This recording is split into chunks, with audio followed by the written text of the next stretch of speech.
one of the things that you talk about in the book is everything in your business flows from pricing. I highlighted that, and I think that is so, so cool. So we'd love for you to share a little bit about that and maybe a high level of some of the biggest mistakes you see people making when it comes to pricing their products and services. Sure. Pricing is one of my favorite things to talk about because it is, there are traps that we fall into. So for example, a lot of times when you started your company, you set your pricing and then you set it and forget it because you've got lots of other important things to think about. And it just seems easier just to leave your pricing alone and sell to more people.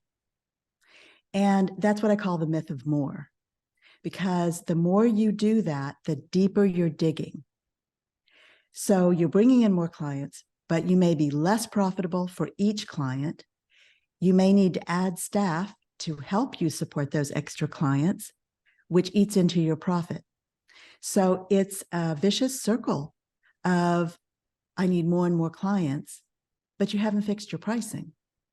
So the way I approach it, so as I mentioned, a lot of people are still using hourly billing. That's the first thing we need to change. And there are many different models that I think work great for experts who are providing a service. And I outline them in the book. I talk about those different models and how I give examples of how you can use them. That only works if you do the first two steps of the SNAP system, right? You can change your pricing, but if you haven't changed how you think and you haven't narrowed your focus, just changing your pricing is probably not going to get you where you want to go. So it's really important, in my view, that you follow all of these.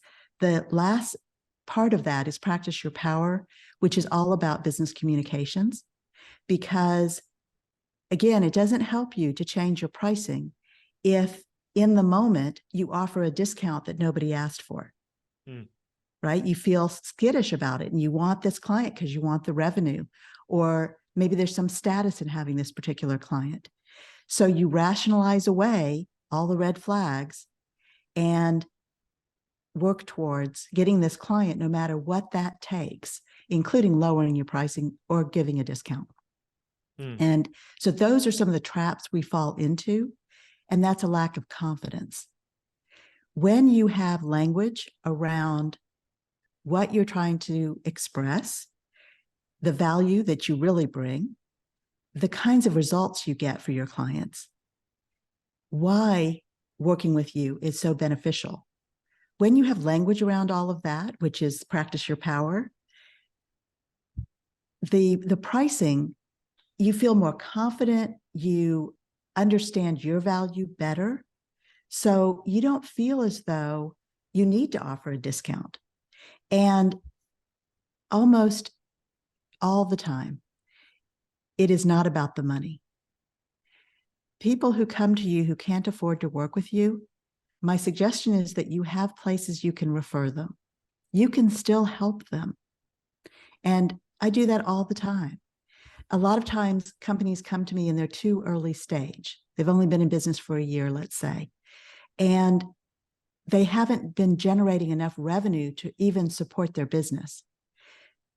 In that case, sometimes they're too early stage for me to make the biggest impact with them, which is another reason I wrote the book, because my hope is that I can reach more women business owners, because I believe my message is critically important, so they can get to that point where they have steady, consistent revenue, and then they figure out what they want, they figure out their hidden advantage, and they are able to become more successful very quickly.